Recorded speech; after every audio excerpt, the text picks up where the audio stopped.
Spoštovani, dober večer, lepo pozdravljeni v Kulturnem domu v Gorici. Začenjamo nov dogodek Forum idej, ki smo ga letos v celoti posvetili Evropski prestolnici kulture. Prvi dogodek je bil na vrsti 31. januarja, ko smo gostili dva župana, Rudija Ziberno iz Gorice in Sama Turel iz Nove Gorice.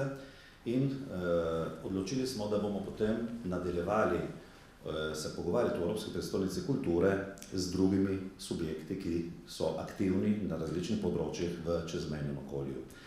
Danes bomo dali besedo mladim iz obeh strani meje, ki nam bodo povedali, kaj si oni pričakujejo od Evropske prestolnice kulture, kako se pripravljajo na njo in kaj si želijo, da bi za sabo pustila. Jaz vas pozdravljam v imenu Slovenske kulturno-gospodarske zveze, Združenja Darko Bratina in Kulturnega doma, ki so soorganizatorji današnjega dogodka, in seveda tudi deželni sedež RAI, seveda slovenski program, ki bo radijsko posnel ta dogodek. Najprej se bo Alenka Florenin pogovarjala z našimi gosti, potem pa v zadnjem delu večera boste lahko tudi vi prišli do besede, vprašali ali pa pokomentirali nocojšnji dogodek. Alenka, tebi beseda. Torej, lepo pozdravljeni vsi, ki ste tu v Kulturnem domu v Gorici in vsi, ki nas poslušate preko radijskih valov. Torej, nadaljuje se niz pogovorov in srečanj na temo Evropske prestolnice kulture Nova Gorica, Gorica 2025, manjka slabih 11 mesecev do uradnega dogodka in ta niz srečanj, ki ga prirejamo v letošnjem letu v sodelovanju s slovenskim programom RAI, je pač namenjen temu, da razumemo, na kakšni točki smo in kakšna so seveda pričakovanja in to z več zornih kotov. Te pogovore smo sicer začeli že jeseni. Takrat smo gostili glavne nosilce projektov oziroma projektne partnerje tukaj naše goriške oziroma slovenske v Italiji, ki so uspešno prijavili razpise na razpisu za male projekte.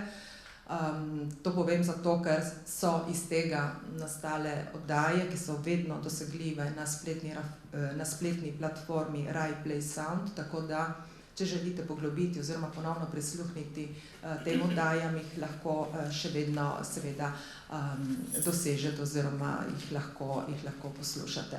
Se pravi, takrat smo predstavili te male projekte. Potem smo v Gorici tudi posneli posebno oddajo, sicer ni šlo za javno snemanje, ampak smo decembra gostili oba direktorja kulturnih domov, torej Kulturnega doma Igorja Komela, ki je tu v prvi vrsti, in predsednica Kulturnega centra Lojze Bratuš Franko Žgabec. Bila je z nami tudi Mateja Zorn za Kino Atelje in Luiza Grgolet za Narodno in študijsko knjižnico, potem pa, kot rečeno, kot je povedal Marino, 31. januarja oba župana. Torej, slišali smo že nekaj vsebin v zvezi z Evropsko prestolnico kulture, dejansko pa nam je manjkal ta del, ki zadeva mlade. Jaz bi rekla, ta najbolj pomemben del vsega tega razpravljanja, ker v bistvu ti mladi, ki sedijo tu ob meni in tisti, ki so med publiko, so tisti, ki bodo dejansko nekako pobirali sadove tega, kar se zdaj seje in sadi v sklopu Evropske prestolnice kulture, ker namreč, kot vemo in kot pač si to vsi želimo, naj bi ta Evropska prestolnica kulture 2025 nekako pustila neko dediščino tudi za sabo, predvsem v luči recimo raznih priložnosti, ki naj bi iz tega nastale in ki si jih mladi verjetno želijo. Mislim, da bodo danes povedali marsikaj zanimivega v zvezi s tem. Tako, mi smo povabili pač predstavnike raznoraznih, kako bi rekla, sredin, da bom rekla tako, da elegantno povem, da nekako krije celotno naš spekter, recimo naše organiziranosti v Italiji oziroma na Goriškem, predvsem omejili smo se na Goriško. In poleg tega smo smatrali, da je pomembno, da slišimo tudi sovrstnike iz Nove Gorice. Mi govorimo, starejši, govorimo vedno z obeh strani meje, ampak dejansko vsi tukaj prisotni meje niso doživeli, razen takrat pač v času korone, v času covida, ko ste verjetno začutili, kaj je lahko ta meja pomenila. Seveda v zadnjih desetletjih ni bila tako neprepustna, kot je bila za tiste mesece za časa pač teh omejitvenih ukrepov. Bi torej jih samo imenovala te mlade, ki se bodo potem na kratko v začetku predstavili, se pravi, kaj študirajo, katere šole obiskujejo. Imamo mlade različnih starosti, torej od srednjih šol v Novi Gorici, višjih pri nas do univerze. Po abecednem redu Tina Balta, Simon Cotič, Ana Chiara Curk, Lapo Farolfi, Katarina Vizintin in Ivana Vodopivec.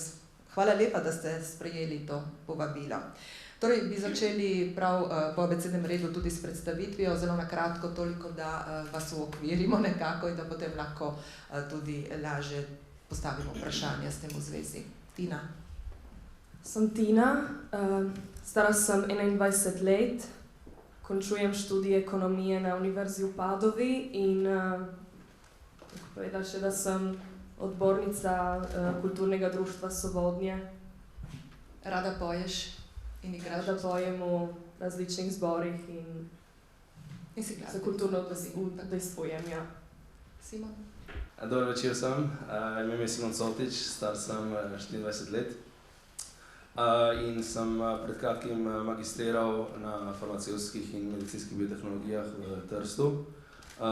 Sem skavtski voditelj in sem aktiven v športnem združenju Soča, ker skrbim za promocijo društva na socialnih omrežjih. Tam igram tudi odbojko, ja, mislim, da... V glavnem na športnem področju poleg tega skavtskega delovanja, tako? Ja, tako. Prosim. In sem, če lahko še to dodam, sem publicist in že skoraj 6 ali 7 let sodelujem s Primorskim dnevnikom. V redu, hvala. Ana Chiara. Pozdravljeni, sem Ana Chiara Curk, imam 16 let in obiskujem drugi letnik gimnazije Nova Gorica. Danes sem tukaj z vami, ker se letos v sklopu predmeta ITS ukvarjamo z evropskimi prestolnicami kulture oziroma na kratko EPK, med katero bosta kmalu spadali tudi obe Gorici. Naš projekt pri predmetu je usmerjen k temu, da bi povezali mlade z dogajanjem v Gorici v času projekta Go25 preko socialnega omrežja Instagram. Pri oblikovanju samega profila pa smo se povezali s samimi vodjami projekta v Novi Gorici, ki so nas danes ljudno povabili med vas. Kakšni so tvoji sicer interesi, recimo na kulturnem, športnem področju pač? Tudi sama sem športnica, treniram atletiko že od 1. razreda in se že od malih let tudi vključujem v različne projekte v šoli in na področju kulture. Lapo, prosim. Hvala za besedo. Sem Lapo Farolfi, star 18 let. Obiskujem 5-letnik znanstvenega liceja Simona Gregorčiča v Gorici in živim v Števerjanu in aktiven sem tudi v domačem sedevem društvu kot podpredsednik mladinskega odseka in treniram atletiko na Rojcah in drugače pa tudi sodelujem s Primorskim dnevnikom pri rubriki Direkt. Lepo, torej Primorski dnevnik je od vedno pač tako zanimivo središče za mlade, ki želijo začeti pač ne s pisanjem, ki radi spremljajo dogodke. Tako sem začela tudi sama, dolgo let nazaj. Katarina. Ja, dober večer vsem. Ime je Katarina Vizintin, imam 23 let. Trenutno študiram na Univerzi za javne odnose v Gorici. Obenem delam v prevozniškem podjetju in tudi sodelujem tudi jaz s Primorskim dnevnikom. Sem odbornica v Slovenskem planinskem društvu Gorica in tudi v kulturnem društvu Sovodnje. Še Ivana? Pozdravljeni, sem Ivana Vodopivec in imam 16 let. Obiskujem drugi letnik splošne gimnazije v Novi Gorici in v prostem času treniram tudi atletiko. Kot je že prej moja prijateljica omenila, se letos pri ITS-u ukvarjamo z EPK, ki povezuje tako Novo Gorico kot Gorico. V sklopu podjetniških delavnic, ki so nam jih organizirali profesori, so se nam prišli predstaviti tudi glavne vodje iz zavoda Go25, ki so poudarili, da so zelo šibki na področju Instagrama in TikToka. Takrat se nam je porodila ideja, da bi lahko ustvarili Instagram račun, ki bi pač skrbel za to, da mlade ozavešča o dogodkih, ki se dogajajo z EPK-jem. Hvala lepa. Torej, ostajamo na področju šole, ker obe kolegici iz Nove Gorice sta poudarili to odlično delo strani šole, kar zadeva recimo spoznavanje dejavnosti programov EPK-ja in tukaj, ker je Lapo tisti, ki še obiskuje znanstveni licej oziroma pač višjo šolo v Gorici. Vem, da ste tudi vi imeli kar nekaj takih, bi rekla, srečanj, na katerih ste spoznavali te programe in ste tudi imeli neke skupne dejavnosti tudi z italijanskimi sovrstniki tu v Gorici. Ja, tako je. Recimo, da tudi v sklopu letošnjih aktivnih sobot smo obiskali različne tako zavode in institucije na slovenski strani meje, torej v Novi Gorici, in spoznali smo na primer Kulturni dom v Novi Gorici, pa lansko leto smo si odbliže ogledali občino. Tako da je to tudi dobra možnost, da smo v prvi osebi spoznali nekatere institucije, ki bi nam bile sicer verjetno bolj tuje. Tako da imate recimo nekako en splošen zemljevid tega širšega območja. Na tistem srečanju 31. januarja, ko sta spregovorila oba župana o pripravah in o programih, je tukaj prisotni Rudi Pavšič, ki je vodil tisti pogovor, nekako nakazal na to, da se v obeh mestih ne čuti neko veliko pričakovanje, tudi vidi se ne veliko tega, kar naj bi se dogajalo prihodnje leto. Torej, da ni tiste vznemirjenosti, bomo rekli, ki naj bi recimo bila lahko normalna v tem trenutku, ko se približujemo tej pomembni obletnici, torej letu 2025, ko bosta Nova Gorica in Gorica dejansko v ospredju na evropski ravni. Kakšen je vaš vtis glede tega, Tina?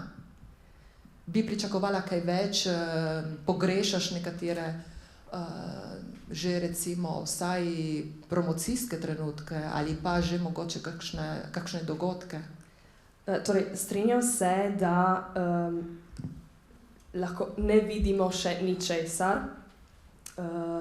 Naprimer, je veliko govora o tem novem trgu Evrope. Vsi toliko govorijo o tem novem projektu, ampak konkretno tam še ni ničesar, niso nič še začeli z deli. In tudi drugod, zdaj nimam konkretnih primerov. Dogodki pa mislim, da jih lahko že vidimo in da so že nekako recimo usmerjeni v tisto leto 2025 nekako po programu. Ampak če ostanemo malce še na tem področju vizualnega, ste morda pričakovali oziroma ste si obetali kaj bolj konkretnega v smislu neke prenove, nekih posegov, ki bi nekako povrnili ali pa dali obema mestoma več takih prostorov, recimo raznoraznih objektov, ki še samevajo in ki bi lahko seveda v prihodnje odigrali bistveno vlogo tudi pri vaših dejavnostih, na katerih, torej, ki jih že zdaj izvajate in na področjih, na katerih ste že zdaj dejavni, Simon. Ja, recimo tako, je lahko še malo prezgodaj, če pomislimo na italijansko stvarnost. Mislim, da se bo vsekakor, upam, da se bo vsekakor čim prej vse izteklo. Pomislim na primer na to športno dvorano Palabigot, ki je v Podgori. Za Gorico zelo zelo pomembna in je zdaj izgubila svojo pomembnost, kar je res škoda, ker v mestu manjka eno tako večje društvo, ki bi privabljala tudi športne ljubitelje. Torej, dela, ne vem točno, kdaj se bo začela, ampak naj bi se v kratkem, da bi potem bila športna dvorana zaključena v času. Ta športna dvorana bi bila potem bistvenega pomena tudi za ostale aktivnosti, ki mlade privabljajo, kot so na primer koncerti, kot smo brali v Primorskem dnevniku, na primer. Ja, recimo, da gradbišča niso še povsem postavljena, ali ne vsa. Nadejam si pa, da bodo čim prej postavljena in bodo ta dela čim prej stekla. Tako, nekaj seveda poleg del na trgu Evrope, kjer zdaj sicer trenutno imajo kar nekaj težav pač z bombami, to je nekako bilo pričakovati, ne, to se dogaja pri vsakem javnem delu, ki je tega tipa, ampak tudi v Gorici se napovedujejo pač neke prenove, recimo tudi trga pri Rdeči hiši, ki bi lahko postal eno tako pomembno prizorišče za večje dogodke in potem seveda vsi objekti pa parkirišča in tako dalje. Danes sem poslušala oddajo na prvem programu Radia Slovenija o EPK-ju in so spraševali tudi mimoidoče, so posneli nekaj izjav prebivalcev na Novogoriškem, kako pričakujejo oziroma kaj vedo o pripravah in kaj bi vedeli povedati o EPK-ju. In če so starejši pač bili seznanjeni, so pri mlajših naleteli kar na nekaj, ja, nekaj bo, ne vem, nič ne vem in tako. Kakšno je pravzaprav poznavanje dogajanja strani mladih po tvojem mnenju, Ana Kjara? Hvala za vprašanje. Po mojem mnenju seznanjena med mladimi skoraj da ni. Mislim, vse, kar vidijo, je trg Evrope, ki se je zdaj začel prenavljati. Drugače je bilo le par dogodkov, ki je mlade zanimalo. Naprimer, ne vem, če ste vi seznanjeni s tem, tista Luna, ki je bila na Bevkovem trgu. Tisto je bilo nekaj, kar je bilo mladim zanimivo, ali pa tiste slike. Kaj drugega pa res mlade ne zanima, niso seznanjeni s tem, ni nekega dobrega obveščanja za mlade. Tako da tudi mi probamo delati na temu, morajo tudi sami dogodki postati bolj zanimivi za mlade. Sami organizatorji so dejali, da je bila prijavna knjiga napisana pač precej let nazaj, nekateri subjekti so se spremenili, nekateri prihajajo, ampak da gre za proces nekako, ki je v nastajanju in da je tudi seveda dobrodošel prispevek tudi vseh, ki želijo še sodelovati in mladi seveda si tega želijo. Ivana Vodopivec, kaj recimo bi ti osebno želela, da bi v letu 2025 in potem tudi kasneje ostalo na teritoriju oziroma katere vsebine naj bi bile po tvojem mnenju dobrodošle in potrebne za mlade? Za mlade je seveda potrebno dobiti nek prostor, kjer bi se mladi lahko družili, se mi zdi, ker ne vem, dobro v Gorici, Jama v Novi Gorici, ni nekih takih krajev, kjer bi se mladi lahko zadrževali in če bi se pač dalo kaj na tem delati, pač bi bilo super. In mislim, kako je Ana Kjara rekla, niso niti mladi dovolj obveščeni glede teh kulturnih dogodkov na splošno EPK-ju in tudi če bi se na to obveščevanje malo bolj osredotočili, ne vem, pač tako, ko smo se mi povezali, naredili tisti račun, da pač bo mladim bolj nekako zanimivo. Pač jaz samo gledam na to, da se bi delalo nekje v tej smeri proti mladim še. No, ko govorimo o dejavnostih za mlade, seveda dejavnosti, ki so vezane bolj na prostočasne dejavnosti, recimo, ne? Vprašanje za vse. Kam zahaja mladina danes tukaj iz Gorice, Nove Gorice, recimo na zabave, na plese, na skupna druženja? Tina? Lahko poseže kdorkoli, lahko začne Katarina. V Gorico gotovo ne, ker v Gorici ni teh velikih zabav, ker bi se mladi lahko družili. Sicer je tudi res, da mladi vidijo potencial v, ne vem, naprimer, na Raštelju ga vidijo na gradu, v parkih in podobno, samo ni izkoriščeno. So prostori, veliko jih je, ampak so pretežno vsi neizkoriščeni. In zato potem mladi se srečujejo po barih in so tam in ja, recimo vse precej omejeno na nekatere že obstoječe strukture, ja, oziroma če so rojstnodnevne zabave, potem je to kar v redu, ne? Se pravi, kar čim več rojstnih dnevov nekako. Kaj menite, Lapo? Po mojem se tudi veliko žurov odvija recimo v vaških realnostih, ker društva imajo zelo velik pomen tudi v smislu povezovanja mladih, tako znotraj kot izven vasi.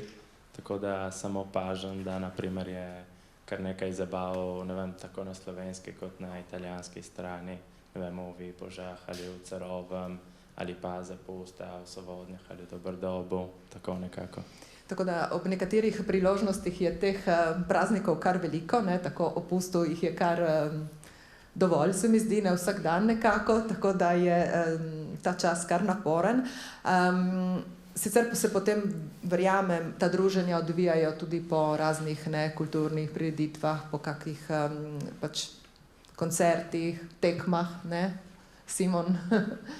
Ja. Je tudi šport je priložnost za druženje, nedvomno. Ja, gotovo je šport priložnost za druženje, ampak če se vrnemo na tisto, o čemer je govorila Katarina, bi dodal, ja, da dejansko v Gorici, če govorimo o mestu kot takem, ni ničesar, oziroma je res revno, kar se tega tiče. Tako da mora en mlad tako fant ali dekle, ki si želi zabave na takem večjem prizorišču, mora ali v Trst, recimo, če gledamo mesta, ali drugače, ne vem. Poleti tudi recimo Ljubljano, morska mesta, ja, ne? Potem tako, ja. Ljubljano, torej v večje prestolnice. Tina? Ne, mislim pa, da Nova Gorica izkorišča, ima prireja veliko koncertov v teh telovadnicah, zdaj prej Simon je omenil Topalo Bigot. Ampak v Novi Gorici imamo sigurno več dogodkov, kjer se mladi lahko potem družijo. Imamo vsak mesec koncerte. V Gorici pa razen zdaj v mesecu je bila septembra, Tizmit, ja. Ampak teh dogodkov bo verjetno v prihodnjih mesecih več in tako da boste gotovo prišli na svoj račun. Ana Chiara, torej, dobro, vi ste še nekoliko mlajše, ne? Ampak verjamem, da žurate že. Seveda. Dobro. Omenila je Tina, da v Novi Gorici je več, malce si zmajala z glavo, drži, je to več za njih, za Slovence na tej strani dovolj, ampak za vas ne, ali kako? In če zahajate tudi na to stran, Tina je že omenila, da zahaja na drugo stran, torej če je ta premičnost, pretočnost med mestoma, med mladimi, na obeh straneh, da uporabimo še ta izraz. Najprej se bi strinjala z njo. V Gorici, kot po mojem znanju, še vedno se več dogaja, še vedno imamo 2 diskoteki v narekovajih. Sicer se tudi tam število koncertov, mislim, niso lih koncerti, zmanjšuje. Poleti sicer imamo, še ne vem, če vi veste, Zeleni gaj, tja lahko zahajamo tudi, no. In Robinova zabava v centru poleti. To je pa sicer to, če hočemo iti ven med vikendom, bo treba iti kar v McDonald's. Čez mejo pa gremo tudi mi radi. Moram povedati, da imate boljše bare kot mi v Novi Gorici. In sam Andrejev sejem je nekaj, kar mi Goričani čakamo celo leto. Prvi dan, ko se konča, že čakamo, kdaj bo naslednje leto. Tudi okusi na meji verjetno so taka priložnost. Okusi seveda vsako leto, nujno. Dobro. Tako da dejansko nekaj sicer različnega, ampak se najde za vse v omejeni meri, ampak na obeh straneh. Lapo, Katarina, vi tudi se udeležujete dogodkov na drugi strani, da bomo rekli, torej koliko ste v tem smislu premični, pač sledite, so kakšni dogodki, ki vas zanimajo, se udeležujete? Ja, recimo, da jaz večkrat zahajam na drugo stran meje, tudi zaradi tega, ker pritrkujem, sem pritrkovalec. In imamo v Brdih širšo skupino pritrkovalcev, ker si pač delimo isto kulturo. In zaradi tega je zelo lepo, ko je vaški praznik v kakšni vasici in nas povabijo tja. In potem je seveda zelo lepo, da se pritrkuje, po maši je kako druženje. In to je velika možnost pač spoznavanja tako drugih krajev. Je medsebojno spoznavanje mladih v Novi Gorici, torej na Novogoriškem in na Goriškem, Slovencev in Italijanov, po vašem mnenju na zadostni ravni v tem trenutku in kaj bi bilo treba morda še storiti za to? Ste kaj pomislili, če pa čutite to željo, da bi prišlo tudi do večjega spoznavanja, sodelovanja na različnih področjih, ne vem, kakšni turnirji, kakšni dogodki, ki bi vas lahko bolj povezali, ali ne vem, mladi živijo nekje neko vzporedno življenje ob tej navidezni meji, nekdanji meji? Simon? Če lahko jaz nekaj povem, bi omenil skavte, ker sem v bistvu skavtski voditelj in v sklopu tega smo si zadali kot cilj, da bi več sodelovali s skavtsko organizacijo v Sloveniji, to je z SKSS-om, in bi bili nekako most med AJŠ-jem, ki je italijanska organizacija, in slovensko organizacijo. Sami smo se zavedali, da smo med leti morda premalo sodelovali, čeprav je bilo sodelovanje vedno prisotno, nekoliko smo ga okrepili za Lučko miru iz Betlehema, čigar pomen je ravno to bratstvo med narodi, med ljudmi in ima ta povezovalni simbol. Seveda bomo zdaj v luči EPK-ja to nadgradili. Smo se že srečali z voditelji tako italijanske kot slovenske organizacije, opravili analizo potreb in skrbno pogledali, kaj si želimo, kako želimo mi sodelovati v EPK-ju. Zdaj že, ker je to naše delovanje prostovoljnega značaja, nismo tako, bi rekel, se prijavili za noben finančni razpis ali kaj podobnega, ampak želimo prav v luči EPK-ja veliko več sodelovati.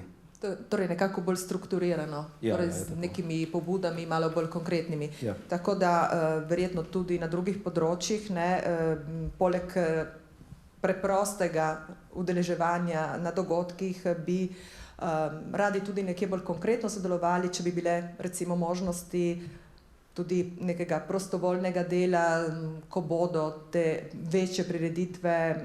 Mislite, da bi bilo potrebno tudi vzpostaviti neko tako dejavnost, neke take informacije strani recimo teh, ki skrbijo za EPK? Ivana, bi se udeležila, bi te zanimalo ali boš samo recimo prisostvovala v narekovajih? Seveda itak, da bi se udeležila, ker se mi zdi, da je v redu, da smo povezani tudi s sovrstniki iz Italije.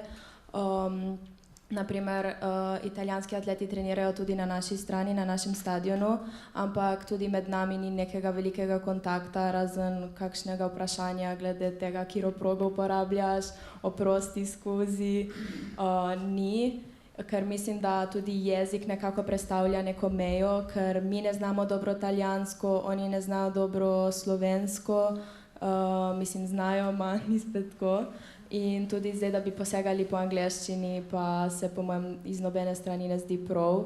Tako da, če bi se, ne vem, organiziralo v sklopu in EPK-ja in šol, da bi se povezali dijaki, šolarji, bi bilo to čudovito. Ja, tukaj se pojavlja tisto vprašanje tistega pasivnega poznavanja jezika drugega, ki bi nedvomno lahko seveda tako pripomoglo k premagovanju teh ovir in Ker tudi predvsem na področju športnih objektov oziroma športnih in rekreativnih dejavnosti je kar nekaj Goričanov, ki zahaja na Novo Gorico, ne samo atletika, tudi recimo bazen, ne, če omenimo en tak drug objekt, ki je zelo popularen tudi v Gorici, se pravi, da to premikanje se odvija, se dogaja, ampak manjka potem verjetno tista nadgradnja nekega bolj konkretnega spoznavanja. Se pravi, spoznavanje, boljše spoznavanje, medsebojno spoznavanje je vsekakor cilj, recimo, in morda tudi eden od, bi rekla, vsebin Evropske prestolnice kulture. Kaj se vam zdi? Tina, Simon, Ana Chiara, vsi lahko posežete. Čutite potrebo, da bi prišlo do nekega večjega spoznavanja in potem morda tudi novih priložnosti, ali kako? Ali razmišljate bolj široko v tem smislu? Tina, ti si bila, če se ne motim, nekaj časa na Erasmusu pred kratkim, torej malo si preživela, bila si nekaj časa izven. To se dogaja zelo pogosto, ne, da tudi že na ravni višje šole se nekateri dijakinje odločajo za tako izkušnjo. Kaj to pomeni potem, ko se vračaš, ko se vrneš? Iščeš nekih vsebin, ki si jih tam pogrešala, ali pa kako? Recimo, katere so pozitivne in morda negativne plati teh izkušenj? Pozitivne plati je sigurno mednarodno spoznaš ljudi iz celega sveta in mislim, da tukaj nam primanjkuje tega. Primanjkuje, ker se ne družimo Slovenci zamejci, se ne družimo ne z Italijani in ne Slovenci in čeprav delimo kulturo, jezik in veliko stvari.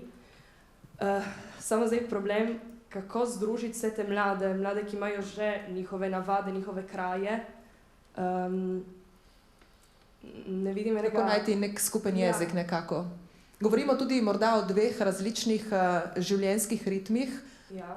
Šolski sistem je drugačen, recimo pri nas se v določenem trenutku 3 ure po kosilu nekje ustavi malo vse, ne, je vse zaprto. Se spomnim, da Luisa Grgolet med tistim snemanjem oddaje, ki sem jo prej omenila, je rekla, da se zgodi, da 1 uro, 2 uri pred trgovskim domom ni človeka, ki bi pač se pojavil, ne, se pravi, da absolutna praznina, torej tisti trenutek, ko je mesto dejansko precej mrtvo, medtem ko v Novi Gorici je drugače, ne, je ta ritem nekje, ki vsakdanjik, ki nekje teče stalno nekje, ne.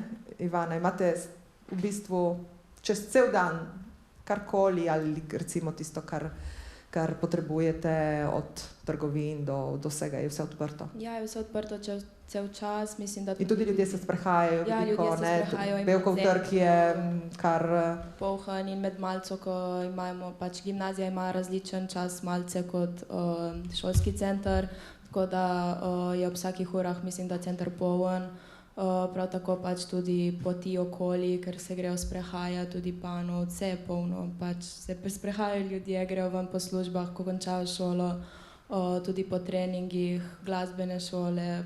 Je nekako življenje polno čas, razen, mislim, da bolj po noči, tako proti večerju se bolj sprazni, ker ni nekih stvari več bolj odprtih, razen ob vikendih bolj več časa. Tako da v bistvu ta življenjski ritem nekako narekuje tudi slog potem življenja, morda tudi to formo mentis, ki se je seveda pri starejših izoblikovala malo drugače. Vi ste mladi, lahko kakorkoli, ne, zadeve, bi rekla, na novo postavite.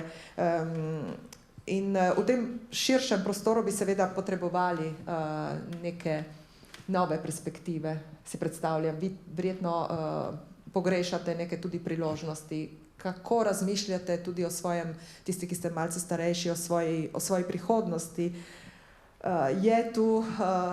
So tu zanimive priložnosti, ki jih je treba samo recimo na nek način tako znati nekje opaziti, jih razumeti, jih sprejeti, ali so pričakovanja takšna, da je treba v določenem trenutku pač iti v svet, vsaj za nekaj časa.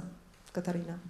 Mislim, da odvisi veliko o tem, recimo, katere cilje si nekdo postavi v življenju.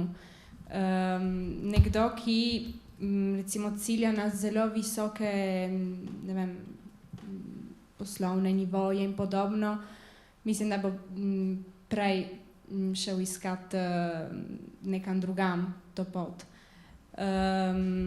Se pa po meni se da dobiti tudi tukaj, ker vsekakor živimo v enem kraju, ki ima, je zelo bogat, je zelo, recimo, prav tudi lep kot kraj.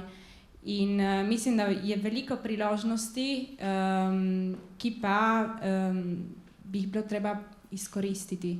Recimo tudi, vsi bi mogli recimo se bolj zavedati, v kako lepem kraju živimo. Ne? Tudi kakšna je kvaliteta življenja, ki se morda verjetno zdaj trenutno lahko še ne zavedate v polnosti, ampak potem seveda v perspektivi je nedvomno področje, ki ima veliko priložnosti, če jih lahko seveda potem nekako doživiš, oziroma če so tisti, ki pač so pristojni za to, lahko na nek način to ponudijo. Se pravi, od naravnih danosti, se pravi morje, hribi in tako naprej, do vseh ostalih priložnosti.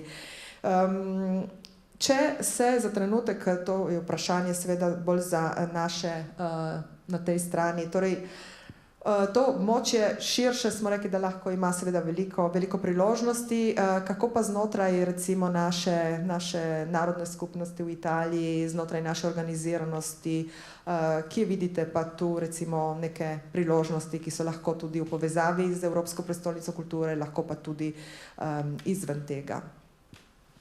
Lapo. Recimo, da je po mojem naša skupnost zelo bogata tudi kot organiziranost, ker imamo veliko teh zavodov, združenj, ki garantirajo tudi vsem recimo prebivalcem in pripadnikom zamejske skupnosti neko zastopanost. In kot naprimer kaže SKGZ in SSO, pomembno je, da vse te organizacije sodelujejo v skupnem duhu sodelovanja. In po mojem nudijo nam mladim velike možnosti, ker mi je ostalo zapisano v spominu, ko je na nagrajevanju Šport in šola odbornica ZKB Petra Maroneze dejala, da je sedaj na nas, mlade, prihodnost te naše manjšine, te naše zamejske skupnosti in da nam zaupajo. Tako da po mojem nudi ta naša skupnost velike možnosti.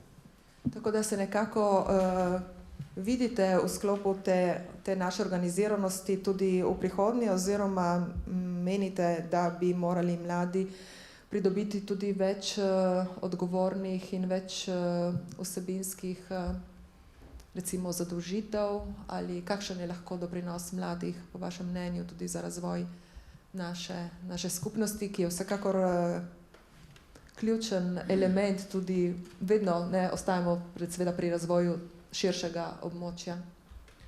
Ja, če ne bomo mi, ki smo pripadniki te narodne skupnosti, skrbeli za njen razvoj, jaz ne vem, kdo bo skrbel. Tako da mislim, da je bistveno in nekako tudi zelo pomembno, da mi kot mladi predstavniki naše skupnosti stremimo k temu, da zahajamo v odbore, v take vodilne vloge tudi v naši narodni skupnosti, ker samo na tak način bomo lahko potem ohranjali našo raznolikost, našo prisotnost na tem prostoru.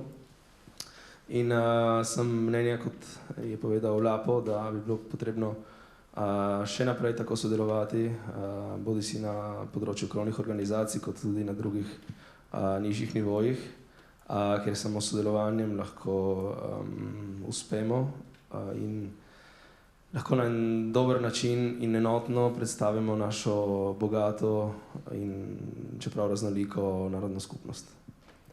Tako da se pripravljate tudi na take večje izzive, večje zadolžitve v prihodnje. Seveda kadrovanje je zelo pomembno in možnosti je veliko. Tina, ti kako gledaš na svoje prihodnje korake? Ne bom rekla, kje se vidiš oziroma kje misliš, da boš čez 10-15 let, ampak nekako razmišljanje gre v tej smeri, to tudi za ostale. Že se razume, da ste precej navezani na ta prostor in na našo narodno skupnost in da želite doprinesti pač k njenemu tudi ne samo ohranjanju, ampak tudi razvoju v teh sodobnih časih, ki niso preprosti. Bom odgovorila kar tako, da čez 10 let se vidim prav tukaj in še vedno aktivna oziroma tudi vedno več aktivna. In tako odbori, kot je rekel Simon, so prvi korak in so priprava. In so kraj, kjer lahko si se pokažeš, imaš odgovornost in lahko konkretno ustvarjaš dogodke. Nabiraš izkušnje, razumeš, kako je z birokracijo, kako je s vsemi temi tudi seveda obveznostmi, ker eno je vsebina, drugo so potem tudi vse druge plati. In mislim, da kot jaz še ogromno drugih mladih se zavedajo, so narodno zavedni in opažam pa, da odrasli se tega ne zavedajo, da smo tako narodno zavedni in da želimo ostati tukaj. Veliko se govori o begu možganov, namreč to je tista poanta, to je tisto, o čemer govorijo v bistvu vsi, da je ta demografski padec zelo očiten, da mladi tukaj nimajo pač perspektiv, ki jih želijo, ki jih morda tudi od njih pričakujejo drugi, ali se od njih pričakuje nasploh, ker pač potem cilje si včasih postavijo sami mladi, včasih pa tudi okolje, tako da je treba tudi s tem nekako se seznaniti, se soočiti. Tako da dejansko nas veseli oziroma je lepo, da slišimo tudi za mlade, ki želijo ostati na tem teritoriju. Morda za Ivano in Ano Chiaro je ta pogovor, ta del pogovora morda malce tuj, ker verjetno nista gotovo nista obremenjeni s to manjšinsko realnostjo, bom rekla tako.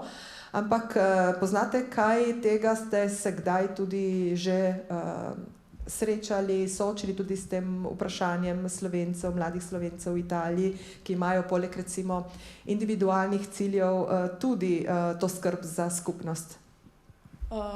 Mi se o tem nekaj preveč pogovarjamo, niti nismo dovolj nekako obveščeni glede teh manjšin.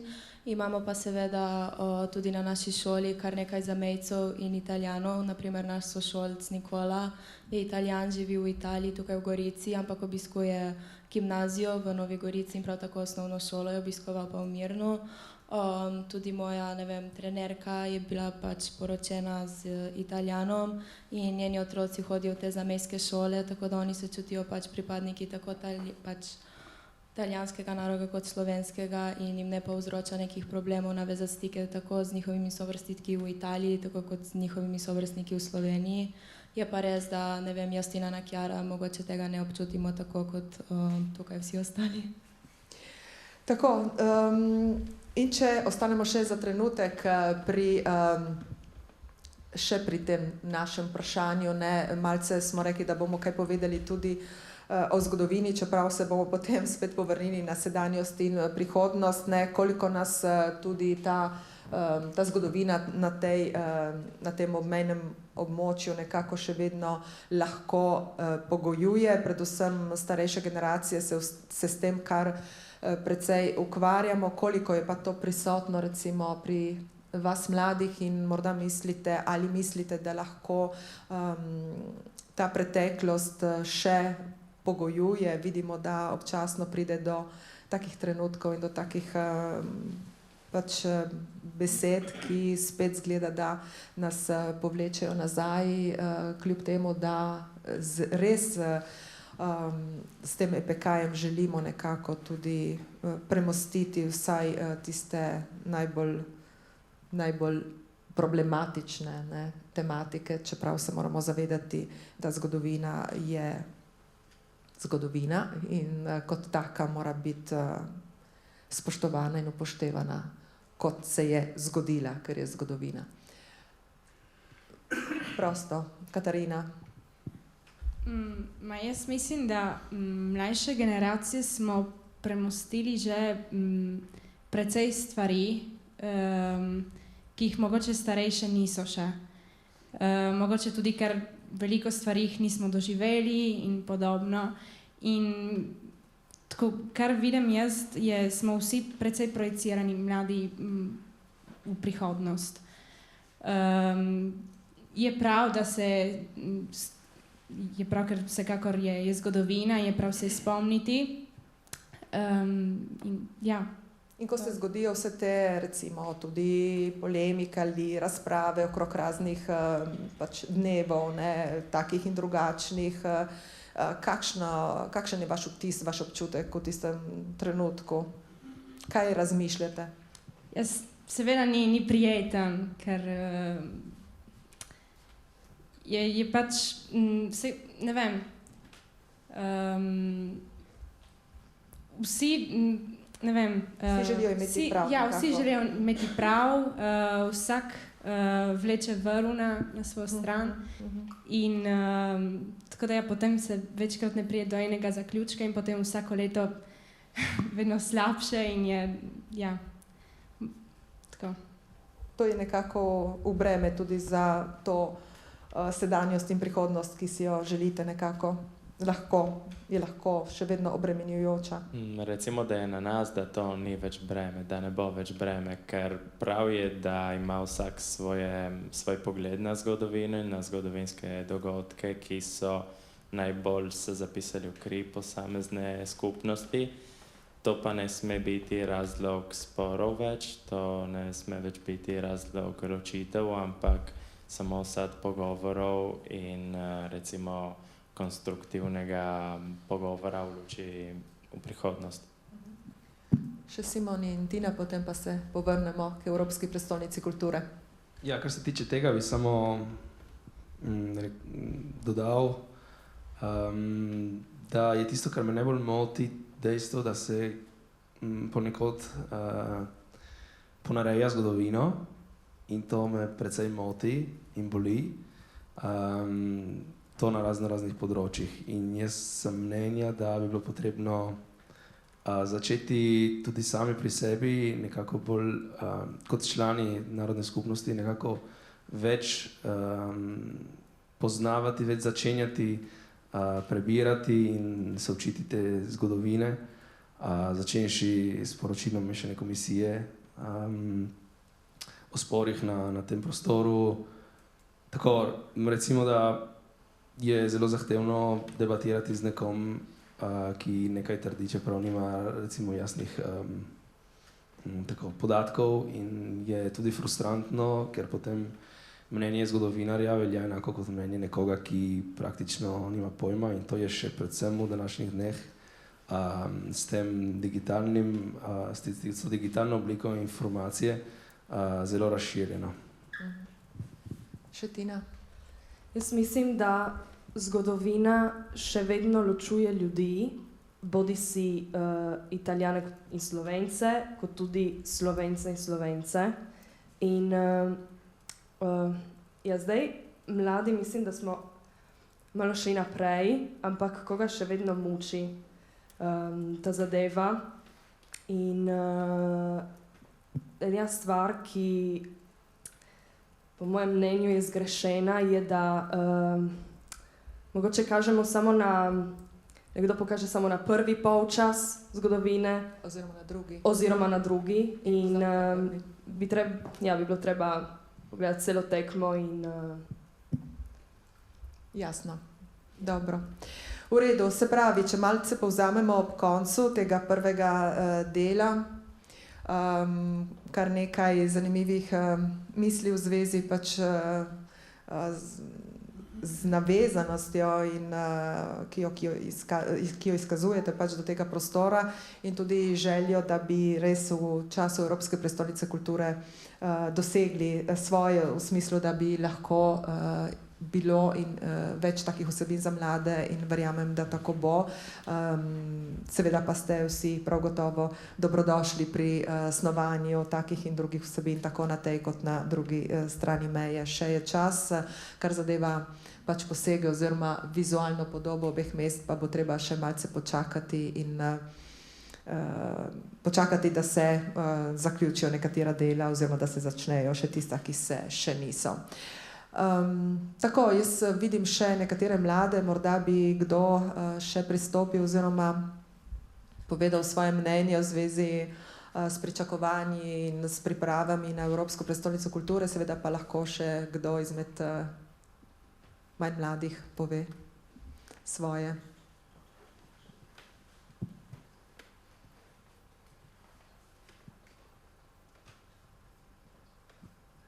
Ne bo nihče?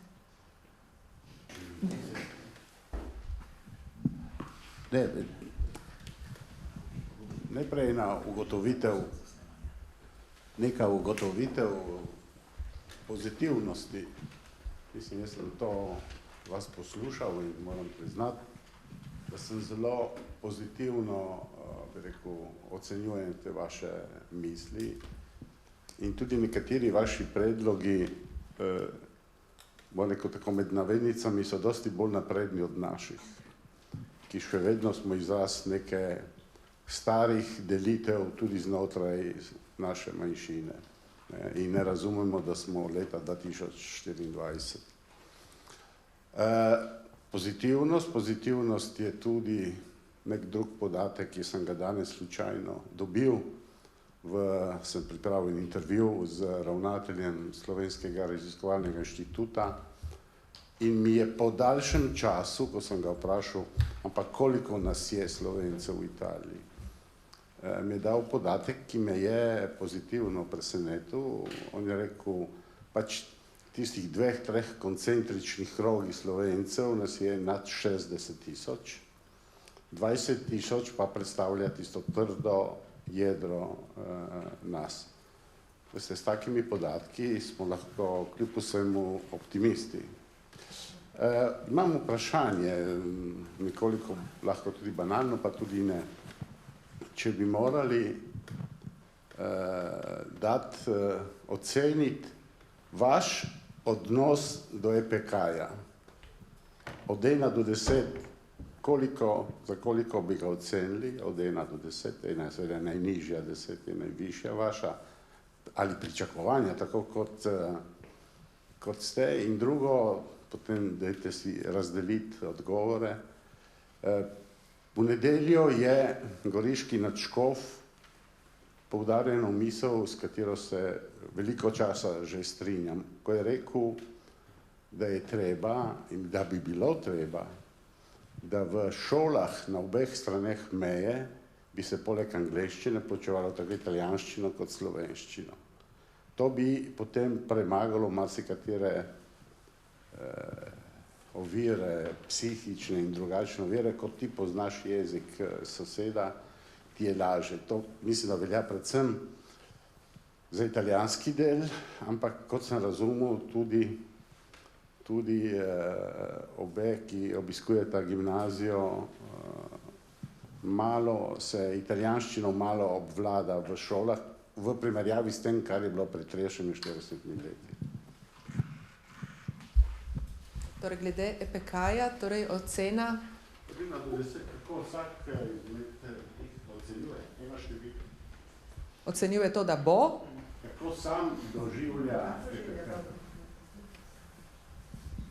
V pomoč lahko reče, jaz se doživljam s 3.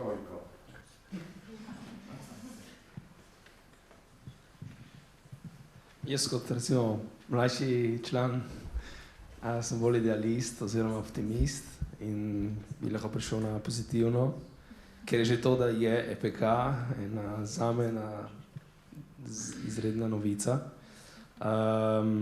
Tako da ja, ne vem, 5,000-6,000. Upajmo, da se bo čim prej. Ja, se pustim presenečati, tako da zdaj je še malo tako, bi bilo lahko tudi za kakšen popravni izpit. Upamo, da bo naslednje leto ta dijak blestev. Bo blestev ta dijak? Ivana, Katarina? Mislim, da bo, ja. Dobro, optimizem tukaj je. Katarina? Jaz upam, da v prihodnosti bo mogoče manj besed in več konkretnih del narejenih. To ja. Ker mislim, da pričakovanja so velika. Tako da, ja, se upa, da bo. Tukaj je pozitivna ocena, je. Rapo? Ja, če bi prišel na drugo istočnico, ki jo je ponudil gospod glede slovenskega jezika in italijanskega na šolah, se strinjam s tem, vendar ostaja tudi odprto vprašanje, po mojem mnenju, glede tega, če bi poučevali slovenščino na vseh italijanskih šolah v Gorici, kaj bi naše zamejske šole s slovenskim učnim jezikom še vedno obstajale in cvetele? To je odprto vprašanje. To je tisto vprašanje, ki se pojavi takoj po tisti lepi ideji, ki jo je Rudi izpostavil, oziroma ki jo je načkov. Ana Kjara? Jaz bi izpostavila, da na slovenskih šolah, vsaj na Goriškem, mi lahko že od 4. ali 6. razreda naprej izberemo italijanščino. Seveda potem se vsak pri sebi odloči, kak je njegov interes za učenje italijanščine. Jaz bi rekla, da med mladimi, sploh zadnje čase, bi rekla, da najprej je upadel interes in zdaj se spet zvišuje, zaradi tega, ker so veliko časa na nas pritiskali samo angleščina.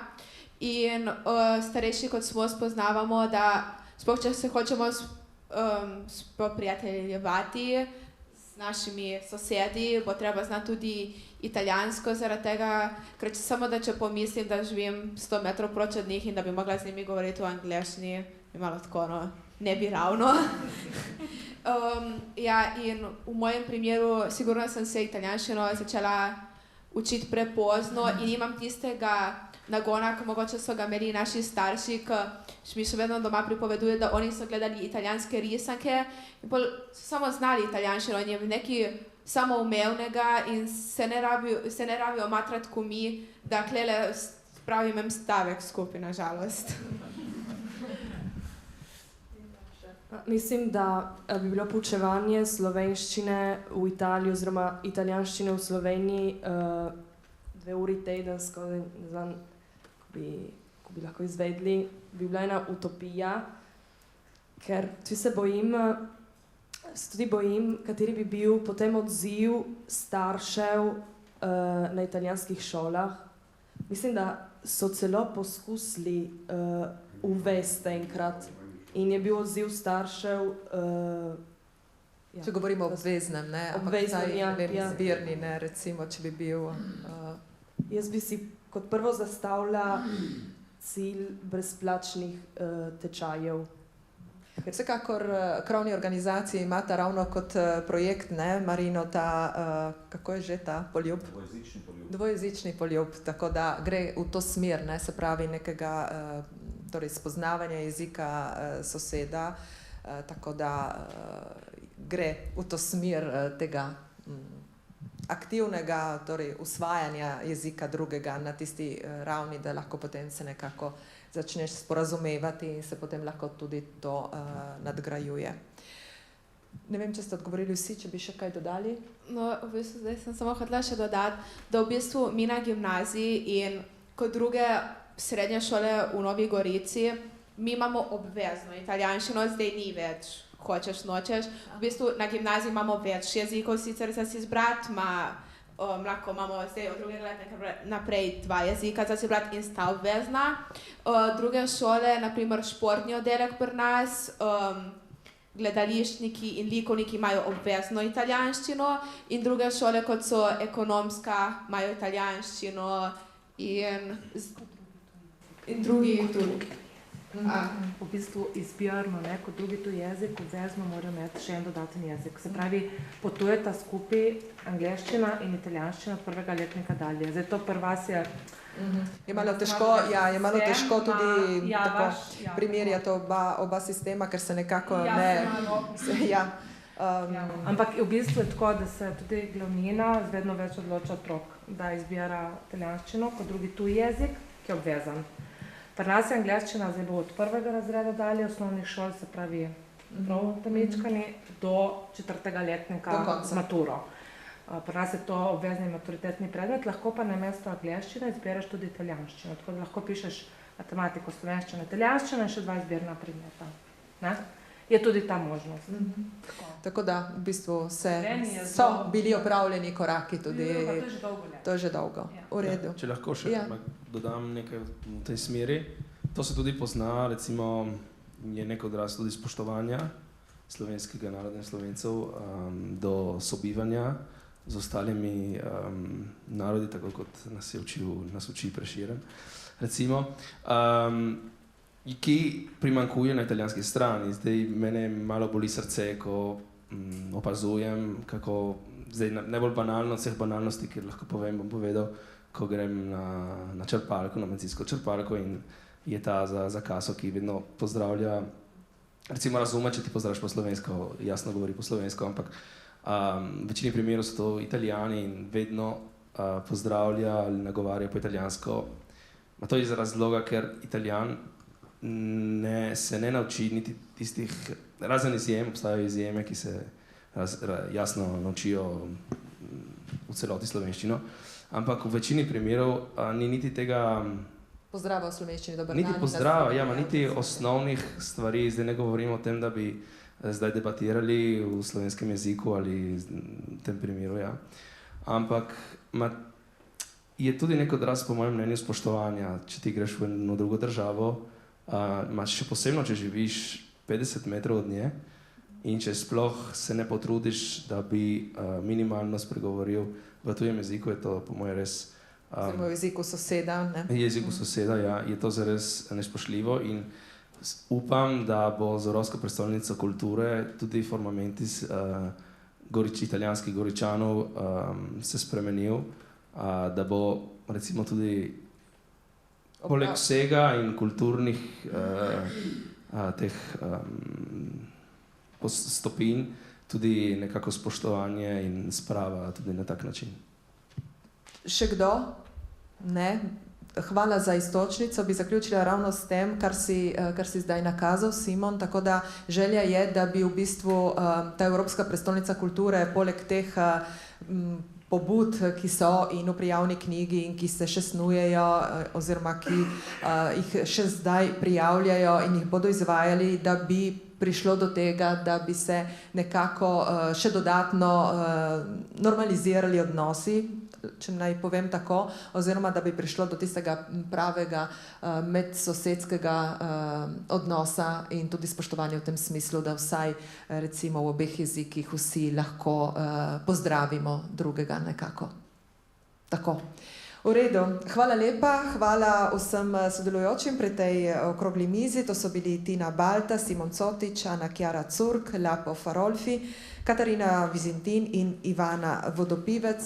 Hvala tudi vsem vam, ki ste nam prisluhnili tu v Kulturnem domu in seveda tudi v oddaji Radijski obzornik Narodnostni trenutek Slovencev v Italiji. Hvala ponovno in srečno.